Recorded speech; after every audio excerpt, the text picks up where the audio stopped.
जर तुमची मान खूप दुखत असेल किंवा मानेमध्ये स्पॉन्डिलायटिस प्रकार असेल किंवा मानेची एखादी नस दबली असेल, तर तुम्ही मानेला 360 डिग्रीमध्ये पूर्णपणे सकाळ, दुपार, संध्याकाळ जेव्हा तुम्हाला वेळ मिळेल तेव्हा तुम्ही पूर्णपणे 360 डिग्रीमध्ये ही मान क्लॉकवाईज परत अँटी क्लॉकवाईज त्याच पद्धतीनं आपण मान जी आहे फिरवायला पाहिजे। कोपरचा जो व्यायाम आहे तो सुद्धा करू शकता।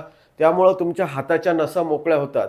हा सुद्धा क्लॉकवाईज आणि अँटी क्लॉकवाईज अशा पद्धतीने आपण व्यायाम करायचा आहे। त्याच्यानंतर आपल्याला खांद्याचा व्यायाम करायचा। पहिल्यांदा आपण क्लॉकवाईज अँड खांदे जे आहेत ते फिरवा, त्यानंतर आपण अँटी क्लॉकवाईज सुद्धा आपण या खांद्यांना दोनही खांद्यांना आपल्याला फिरवायचं आहे।